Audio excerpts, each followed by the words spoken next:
often are you checking in on your mental health? Are you stressed, overwhelmed, depressed? Well, we are going to speak all about it coming up right now. Hey, welcome to Playtime Childcare Training. This is your YouTube channel where I inspire you to start, grow, and succeed as a home or a childcare center provider. I do this by providing you with tips, techniques, and a training.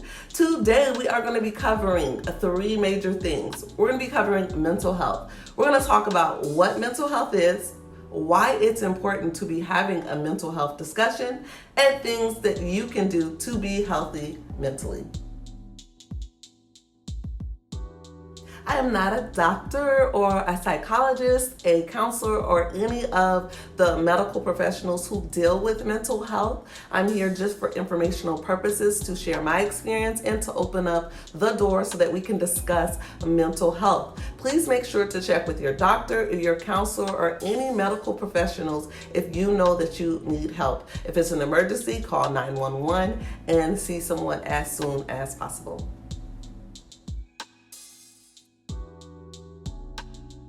Mental health is defined as a person's conditions with regards to the psychological and emotional well-being.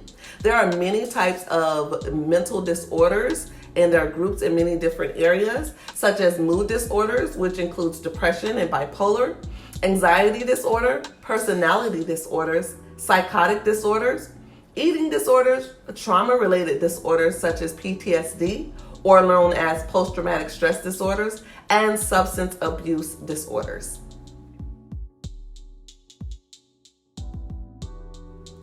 I laid on my bed, paralyzed, oblivious to what was going on around me. Cold tears ran down my face as I stared at the ceiling, searching through my mind, deciding what my next step was going to be. There was a knock at my door. Mama, are you okay? I took a deep breath in and I exhaled. I gathered up myself. Yes, baby, I'm okay. Well, we're about to go to school. Are you gonna come out and pray for us? Holding back the tears and the pain that I felt in my heart, I responded, no, babe, I'm not going to pray today. You guys can pray for each other. You don't always have to wait for me to pray for you. You can be there for each other. Pray for each other and go to school and have a great day. Yes, ma'am. Then I felt even more guilty because I just told my children who were asking me to pray for them something I do every morning to basically get lost. I didn't know it at that time, but I was going through depression. That was a story of what I went through when I was going through my divorce with their dad. Mental health is so important because we have to know how to cope with things in our life, stress, how to interact with other people, and most important, especially being childcare providers, being parents, we have to be able to be mentally healthy because we are caring for children. And if we're not mentally healthy, we're not able to be 100% present with our children, as I outlined in my own story. Now for me, I was in the military. I shared a story with you. I shared my life with you, actually, of what I went through coming up, the abuse I went through when I was a young girl. And being in the military, I was in the medical field. So I worked in the neonatal intensive care unit, which is the NICU, babies who are sick or premature. I've seen babies die. I've seen, and when I lived in Okinawa, Japan, I've seen babies die. I've been married and divorced. I've lost a home. I've lost a good friend. I mean, I've seen all kinds of death, and I've dealt with people who've gone through all kinds of things. And I just internalized all those things, not realizing that it was like a soda ready to one day just explode.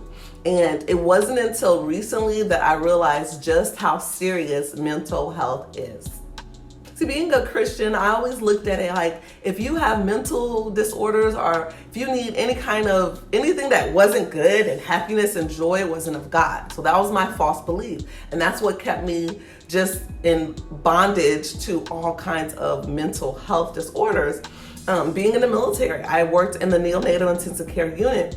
So I witnessed a lot of babies that passed away, and I internalized that. I lost a sister. My mom lost a sister, her baby, and I internalized that. And there's a lot of death that I've gone through, both in the military and the medical field, and what I've seen afterwards. And just being the person that I am, I recently found out, I have high functioning depression. And high functioning depression basically is you would never know. It says a lot of people in America, in the world, have high functioning depression. They're go-getters, they set goals, they're high achievers, and that's what I am. I'm constantly doing this, but not realizing inside there's things that need to heal, there's things that I need to address, and it comes out in one form or another.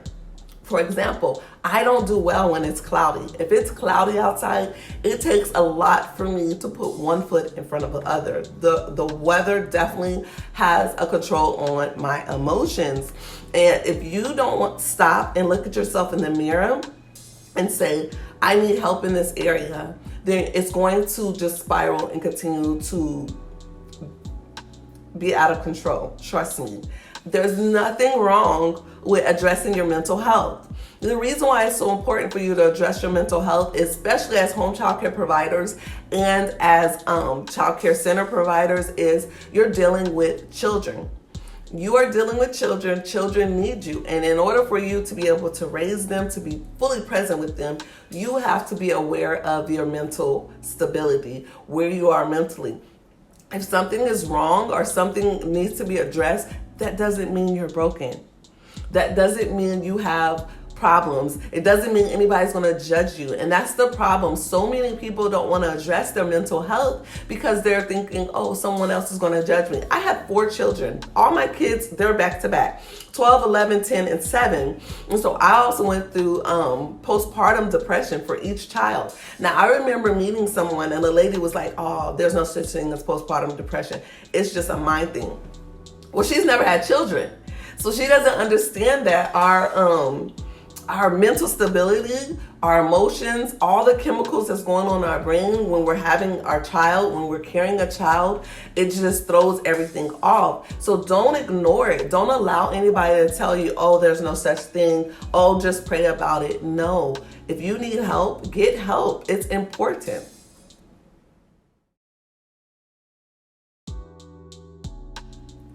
A few of the things that you can do in order to be mentally healthy, obviously there's 1,000 things that you can do, but it's important to get started. One of the things I highly recommend, especially if you are a child care provider, because you are dealing with children, working with children can be a very high stress job, is to get a counselor, a psychotherapist, a psychiatrist, whatever you want to call it, whoever you need to see, and see them on a regular.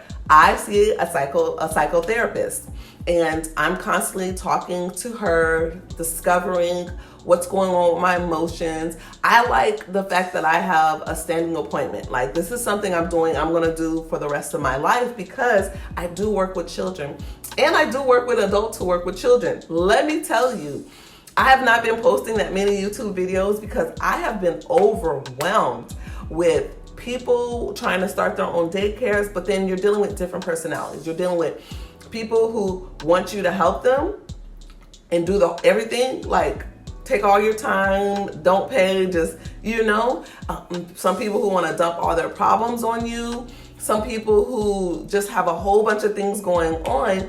And one of the things that I learned outside of having a therapist is you also need to set boundaries. This is my year of setting boundaries. My boundaries are is I cannot help everyone. I want to do the things that I love that's going to keep me mentally healthy for my children and my community, and so that I can help others. I cannot help everyone, and that's one thing that I have learned to set boundaries on. So make sure you set boundaries. See a counselor, set boundaries. Another good thing for seeing a counselor is your counselor is going to be able to see things in you that you may not be able or ready to address. For example, my counselor was able to point out to me that I want to help everybody. And I feel so sad if I can't help everybody get to where they need to. And she's like, and you internalize that. And that causes you not to be able to function properly. So you have to set boundaries. You have to be able to say no. And so this is my year of being able to say no. YouTube, for example, YouTube used to be fun for me. It was a hobby, and then it became a job. I did not want YouTube to become a job. I just wanted to post fun childcare training videos so that you guys can run with it. But then it just became a job, and it became a career. And now I have to take it back to being a hobby where I'm posting videos when you guys just love it. It just became too technical. So again, seeing a counselor is going to help you to be able to see things from a different perspective. Sometimes you may need to see a counselor with your spouse. Maybe you need to see a counselor with your children, but it's nothing wrong with seeing a counselor. For me, I see a spiritual psychotherapist, meaning she brings it from a spiritual standpoint, which is what I need. Some of the other things that you can do is meditate, do yoga. Being able to stop and slow down will do wonders. Listen to some classical music, go walking, join an exercise group, but make sure there's no pressure. If you're going to do Zumba or an exercise group or a boot camp, make sure it's something you want to do, because what you don't want to do is put pressure on yourself. Go walking. For me, I like to walk far. I do 5 miles and 10 miles and stuff like that, but it's for me to have time to myself. I'm able to breathe. I'm able to be in God's presence and talk to Him and listen to Him. So that's my time. You walking may just be walking to your mailbox and back. Whatever it is, make sure it's no pressure. You don't put pressure on yourself. You're not putting goals on yourself. It is just something that you do. I like to lay on top of my car and look up at the sky at night and just breathe. Slow down and breathe. Get a massage, get a pedicure, get a manicure, go to a restaurant, go to a movie by yourself, join a book club, join theater. I just joined improv theater. I do theater every Sunday. I'm in Toastmasters, which is a professional speaking organization, communication organization. I love that. Again, it has to be something that you love. Walk your dog, play with your dog. Stay away from people who are toxic, who are not good for your mental stability. Set boundaries. I mentioned that earlier. I love my family, but I also have to set boundaries for my family. Everyone does not deserve to be in my inner circle. And it doesn't mean that you're mean. It means you are doing what is best for you and for your mental health. I have to remind myself that I cannot put a lot on my plate because I am still a single mom of 4. 2 boys, 2 girls. I've said their ages. So I'm still dealing with them and their schoolwork and their spiritual growth, because those things are important to me. Spiritual growth is important. I want to be able to help them to be able to function when mom's not going to be here anymore or when they're out the house. And that takes a lot of time. There are 4 children. They have 4 different love languages. I will do a video on what a love language is so that you can identify it in your own children and your childcare children. But they have love language. So I have to spend my whole day adjusting how I communicate. My youngest daughter, her love language is physical touch. My youngest son, his love language is quality time. He likes me to play basketball and run and chase him and play tag. My oldest son, his love language is words of affirmation. And my oldest daughter, her love language is quality time. But her quality time is she wants me to be around her, but just not talk a lot. Like just be with her in the same room and stuff. And so mentally, that's a lot. Like, oh my gosh.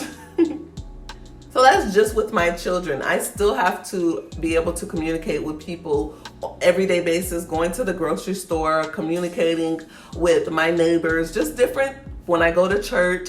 And then also communicating my own needs and what I need. So you can wonder why I see a counselor.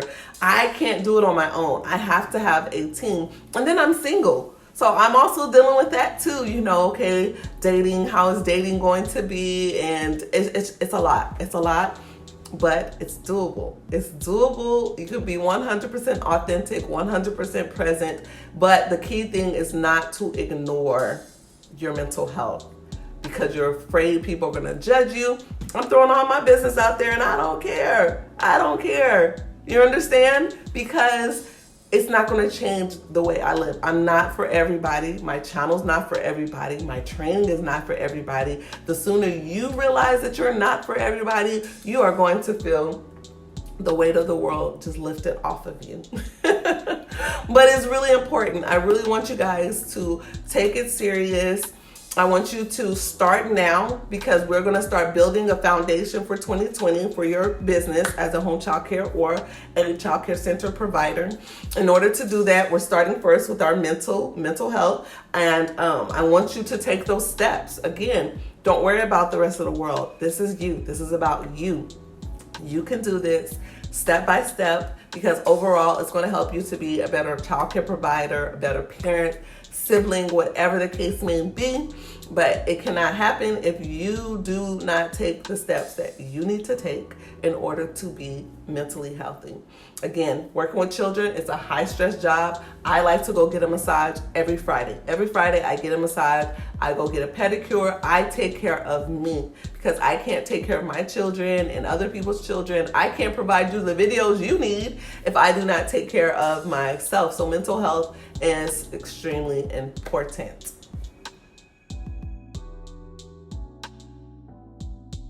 Question of the day. What do you do in order to remain mentally healthy? Do you go walking? Are you doing yoga? Do you go get massages? Comment below, share with the rest of the community. You might put something up there that the rest of us might be able to do. So definitely share. As always, thank you for joining Playtime Childcare Training.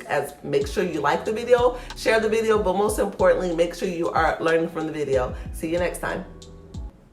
If you enjoyed this video, be sure to check out all of the other videos by clicking on the description. There's a link. Go to the training site, look for the training that says YouTube videos for the year of 2020, enroll in there and you will get every single video. It's completely free. The reason for this is YouTube does not always alert you when I upload brand new videos. This way you can make sure that you don't miss out on any of the videos. As always, make sure you hit that subscribe button and also hit the alert button so you will know when I upload brand new videos.